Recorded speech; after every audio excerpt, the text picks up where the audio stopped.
बालिका शिक्षा हेतु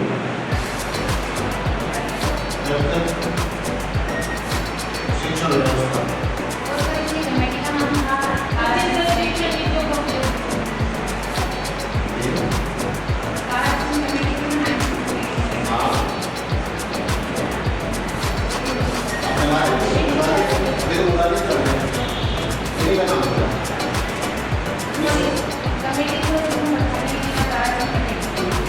उसी को आगे बढ़ाया था।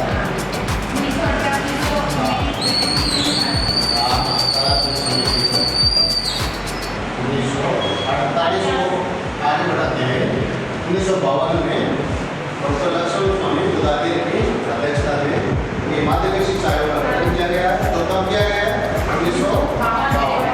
खास बात क्या है कि ये जोर दिया गया कि आयोग अमेरिका सुझाव देता है कि विशेष तौर पर प्राथमिक एवं बुनियादी शिक्षा प्रारंभ जो तब जाकर के शिक्षा का स्तर सुधरेगा और भारत का जो साक्षरता का प्रतिशत है वो बढ़ेगा। तो जो भी शिक्षक हैं उनको उस पर्टिकुलर विषय विशेष का प्रशिक्षण दिया जाना भी इस आयोग का प्रमुख एजेंडा या सुझाव है। इसके साथ साथ हमारी शुरुआत की शिक्षा नीति में भी ये जो वोकेशनल एजुकेशन अभी जो न्यू पॉलिसी है एजुकेशन में वो उसी 1952 की स्टार्टिंग में सुझाव दे दिया कि जब अनिवार्य शिक्षा में बच्चे 10वीं तक पढ़ते हैं तो वो उनको इतनी समझ नहीं आ पाती सैद्धांतिक शिक्षा की वजह से कि हम आगे जाकर के फ्यूचर में किन उद्देश्यों के लिए पढ़ाई जारी रखें। तो ऐसी स्थिति में उनको पढ़ाई के साथ साथ अलग रूप से ऐसा उनकी रुचि के अनुसार कौशल प्रशिक्षण दिया जाए ताकि वो भविष्य में सैद्धांतिक शिक्षा के साथ साथ हमारी वो करते हैं इम्प्लीमेंट तो हो रहा है पहले किसी भी आयोग में नहीं किया। तो इस पर बहुत बड़ा फोकस दिया गया क्योंकि हमारे देश की जो शिक्षा पद्धति है उसमें सैद्धांतिक शिक्षा है वो हमारे शिक्षा के रूप में जो नई शिक्षा नीति है राष्ट्रीय शिक्षा नीति 1986 की ना उसमें 10वीं अनिवार्य थी। उसका स्ट्रक्चर क्या था 10+2+3 तो उसमें इस वोकेशनल को शामिल नहीं किया गया। इसलिए बच्चे 10th के बाद जो वैकल्पिक विषय रूप में चयन करते हैं वो इस के तहत शुरुआत से प्रारंभिक शिक्षा के तुरंत बाद सुझाव दिया। इसके साथ साथ अध्यापकों की स्थिति में सुधार का मतलब एक आदर्श शिक्षक के लिए किन मानदंडों की आवश्यकता होती है, वो कितना प्रशिक्षित होना चाहिए, विद्यालय वातावरण में उनकी कितनी और भूमिका होनी चाहिए, विद्यार्थियों को परिवेश से जोड़े रखने के लिए वो कितना प्रशिक्षित होना चाहिए। उस स्थिति में सुधार का भी उन्होंने सुझाव दिया कि आपको सब्जेक्ट रिलेटेड जो समय तक चलते रहते हैं साल भर सेशनल उसमें भी उन्होंने सुझाव।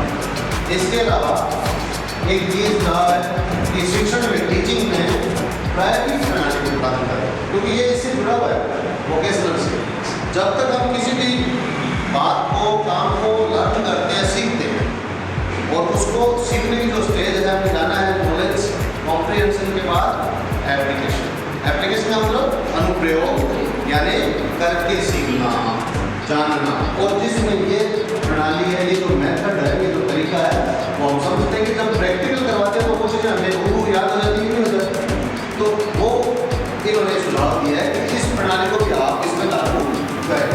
इसके साथ साथ उस टाइम का जो शैक्षिक स्तर था वो जो उस टाइम माने कि वंचित वर्ग कह सकते हैं, पिछड़ा वर्ग कह सकते हैं, जरूरत वाले परिवार कह सकते हैं, उनमें जो कैटेगराइज की गई है शेड्यूल कास्ट और शेड्यूल ट्राइब्स इनकी जो महिलाओं का बालिकाओं का जो एजुकेशन स्टैंडर्ड था वो उतना एडवांसमेंट नहीं था।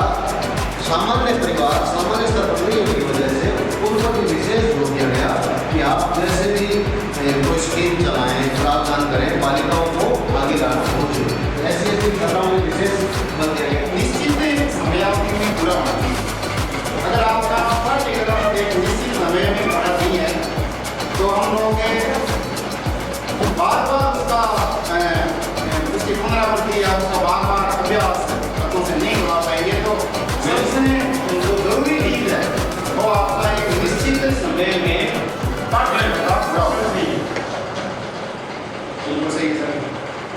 पहला पॉइंट तो ये हो गया। उसके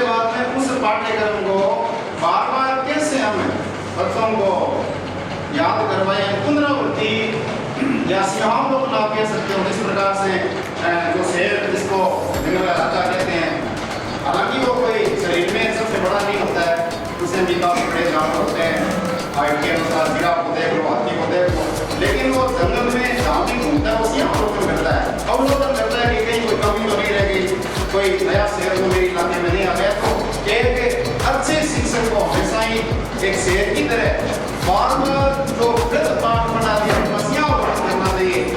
जल्दी क्लास में हमने 30 अध्याय शुरू किया और हम चाहते हैं कि दो तो पहले अध्याय हो गए, उनका अपने टेस्ट को ले लिया, लेकिन उनको बार बार बच्चों को याद नहीं करवाते, तो ये बड़ी दुविधा हो जाती है हमारे सामने। जब अध्याय परीक्षा आती है तो पहले दूसरे तीसरे चौथे दो अध्याय होते हैं, तो बच्चों को याद नहीं होते, बच्चे कहते हैं सर दोबारा से हमारा पूरा हो। इस प्रकार की नौबत नहीं आई, इसके लिए आप जैसे ही अध्याय शुरू करते हो तो पीछे वाले बच्चों के कुछ कॉमन सवाल आप ऐसे बच्चों से पूछ लीजिए जो सबसे क्लास में कमजोर भी है, तो उनसे उन बच्चों को भी एक प्रकार से प्रोत्साहन मिलेगा, तो एक बढ़िया पॉइंट हो सकता है आपका कौन सा सियाह होगा। इसके अलावा 2-3 बिंदु और मेरे पास एक है बच्चों में सब मूल्यांकन पैदा किया जाए। सब मूल्यांकन कैसे पैदा करेंगे, इसके लिए जैसे मान लो कि मैंने आपको मैं टीचर हूँ और मैंने क्लास में पूछा कि बात की राजधानी कौन सी है, गलत भाषा में पूछा और फिर जैसे किसी एक सामान्य बच्चे ने जवाब दिया कि सर दिल्ली है, उसका जवाब गलत है। अगर बच्चे को पता है कि उसका जवाब गलत है तो ऐसी दशा में एक अध्यापक को किस तरह से उस बच्चे को डिमोटिवेट नहीं करना है, उसको प्रोत्साहन देना, उसको कहना कि थोड़ा सा गड़बड़ है, उसको सीधा क्योंकि गलत है बैठ दो।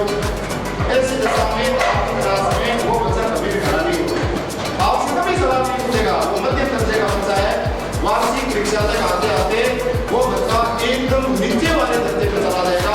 ऐसी दशा में बोर्ड कक्षा में बच्चों को कभी भी आपको हतोत्साहित नहीं करना है, मध्यम वालों को ऊपर लेके आना है, जो एकदम नीचे उनको मध्य में लेके आना है और अव्वल बनाना है। इसके लिए उसको खड़ा थोड़ी सी गलती है, तो लगभग करीब कौन है इसी का कोई साथी बता सकता है क्या, तो हो सकता है उसका पास वाले खड़ा होकर कहते हैं कि नहीं दिल्ली है, तो ऐसी दशा में आप उनको शाबाशी दो और एक को शाबाशी हो सकता है कि उसे भी कमजोर बच्चों में कितना मोटिवेशन का काम कर सकता है, तो सब मूल्यांकन बच्चों में डेवलप किया जाए, विकसित